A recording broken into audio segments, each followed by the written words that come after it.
मैं जापान के सबसे ब्राइट स्टूडेंट्स में से एक था, इसलिए हर बार क्लास में टीचर्स मुझसे ही सवाल किया करते थे। साए की तरह रियूक हमेशा मेरे साथ ही रहने लग गया था। शुक्र है तुम्हारी क्लास ओवर हो गई लाइट। अब ये बताओ कि हमें चलना कहाँ पर है? मुझे छोड़ के मत जाओ।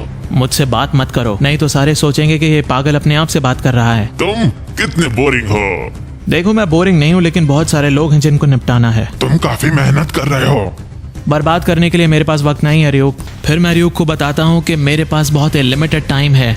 स्कूल से आने के बाद और सोने से पहले तक के वक्त में ही मुझे सारे क्रिमिनल्स का नाम डेथ नोट में लिखना है, इसलिए मैं वक्त जाया नहीं कर सकता।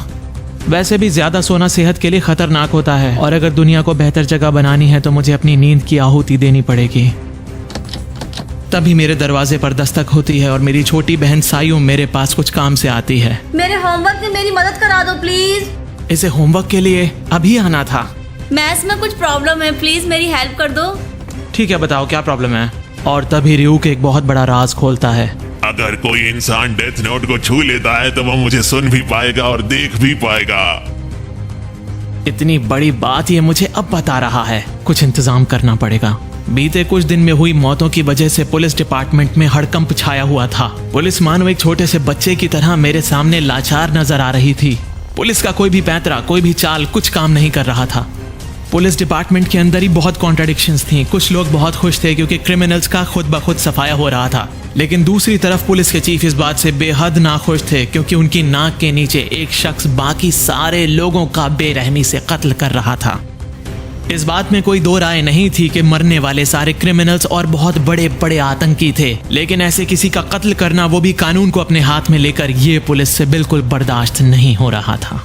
पुलिस डिपार्टमेंट को सबसे ज्यादा परेशान ये बात कर रही थी कि भला कोई कैसे रहस्यमयी तरीके से ऐसे इंसानों का कत्ल कर सकता है। कुछ लोगों का ये भी मानना था कि ये काम एक बहुत बड़ी ऑर्गेनाइजेशन के तहत हो रहा है। CIA और FBI को बुलाने की बातें जोरों पर चल रही थीं। पुलिस के बहुत बड़े बड़े अधिकारी अभी तक इस बात को मान रहे थे कि शायद ये महज एक बहुत बड़ा इत्तेफाक है जो एक साथ सारे क्रिमिनल्स रहस्यमयी तरीके से मर रहे हैं।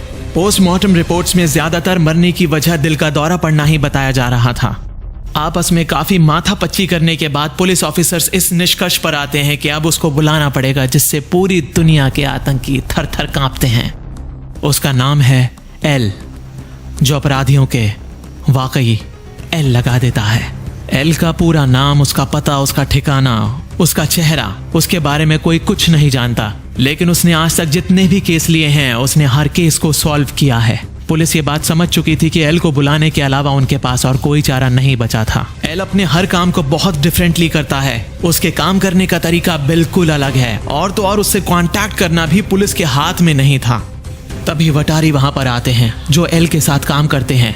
वो पुलिस को बताते हैं कि एल ऑलरेडी इस केस पर काम करना चालू कर चुका है। पूरी दुनिया में एल से सिर्फ और सिर्फ वटारी ही कांटेक्ट कर सकते हैं, और एक बहुत ही कमाल की बात यह है कि वटारी के बारे में भी कोई कुछ नहीं जानता। सारे चुप हो जाओ, अब सिर्फ एल बोलेंगे। मेरे प्यारे पुलिस के दोस्तों, आप घबराने की जरूरत नहीं है, मैं आ चुका हूँ। हम यहाँ पर क्या कर रहे हैं लाइट, कुछ तो बताओ। अगर किसी ने डेथ नोट को छू लिया तो मेरे लिए बहुत बड़ा खतरा हो सकता है रियूक, इसलिए मैं इसे ठिकाने लगाने आया हूँ। मैं ये सब अपने परिवार की सुरक्षा के लिए कर रहा था। मैं नहीं चाहता था कि मेरी किसी भी हरकत की वजह से मेरे परिवार के ऊपर कोई भी आंच आए। दूसरी तरफ एल अपनी वर्चुअल मीटिंग में पुलिस से सपोर्ट मांगता है, और वो ये भी कहता है जो आतंकी है, जो कल्प्रिट है, वो जापान में ही है। डेथ नोट को छिपाना काफी आसान था। क्या तुम उसे छिपाने में कामयाब हो गए लाइट? बिल्कुल, वो यहीं पर मेरे ड्रॉर में है। फिर मैं रियूक को बताता हूँ कि ये कोई आम ड्रॉर नहीं है, मैंने उसके अंदर एक गुप्त जगह बनाई हुई थी जिसमें मैंने डेथ नोट को रखा था। अगर कोई जबरदस्ती ड्रॉर में से डेथ नोट को निकालने की कोशिश करेगा तो वो डेथ नोट को जला देगा। इससे पहले भी इंसानों ने डेथ नोट को छिपाया है, लेकिन तुमने तो छिपाने के मामले में सबको पीछे छोड़ दिया लाइट। ये मुमकिन था कि डेथ नोट में आग लगने की वजह से मेरे पूरे घर में भी आग लग सकती थी, लेकिन एक छोटी मोटी आग जिंदगी भर जेल में बिताने से तो बेहतर ही है। आम लोग इस बारे में बहुत ज्यादा चर्चा कर रहे थे कि कैसे क्रिमिनल्स एक के बाद एक मारे जा रहे हैं। कहीं ना कहीं सब खुश भी थे क्योंकि इस तरह उनके शहर में से गंदगी का सफाया हो रहा था। पुलिस क्राइम को रोकने में नाकाम साबित हो रही थी और पब्लिक ने इस ताकत को कीरा का नाम दे दिया था।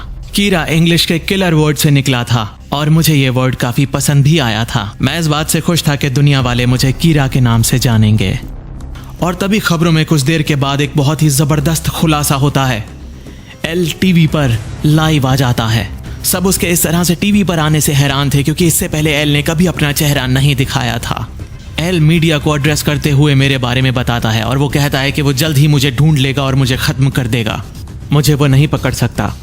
सबसे बड़ा एविडेंस ये डेथ नोट है और ये उनके हाथ कभी लग ही नहीं पाएगी। फिर कीरा मुझे लाइव टीवी पर चुनौती देता है। वो कहता है कि वो मुझे जल्द से जल्द पकड़ेगा और मुझे खत्म कर देगा। उसे लगता था मैं जो कुछ कर रहा हूँ वो कानून के खिलाफ था, लेकिन वो ये नहीं जानता था कि मैं ही कानून हूँ। इस नई दुनिया का मैं ही भगवान हूँ। जो भगवान से टकराएगा वो मिट्टी में मिल जाएगा। मुझे अपना चेहरा दिखाकर तुमने गलती की। अब तुम्हें मुझसे कोई नहीं बचा सकता एल। अब तुम्हें पूरी दुनिया मरते हुए देखेगी एल। लाइव टीवी पर एल मारा जाता है। कीरा, ये सिर्फ एक टेस्ट था और इस टेस्ट में तुम फेल हो गए। वो मैं नहीं था, बल्कि एल नाम का एक और अपराधी था जिसे आज ही फांसी दी जानी थी। तो तुमने बस कुछ देर पहले उसकी जान ली है। क्या? ये तो सवा शेर निकला। फिर एल लाइव ब्रॉडकास्ट में मुझे उसे मारने के लिए कहता है, जिसमें मैं नाकामयाब हो जाता हूँ। वो मुझे ये भी बताता है कि ये ब्रॉडकास्ट सिर्फ जापान के एक छोटे से हिस्से में हो रहा था। इसका मतलब ये साफ हो चुका था कि कीरा उसी हिस्से में मौजूद है। देखते हैं पहले एल मुझे ढूंढता है या फिर मैं एल को ठिकाने लगाता हूँ। अजीब बात है, दोनों एक दूसरे को मारना चाहते हैं और दोनों ने एक दूसरे का चेहरा नहीं देखा हुआ। इस गेम में बहुत मजा आने वाला है। इंसान वाकई काफी इंटरेस्टिंग होते हैं।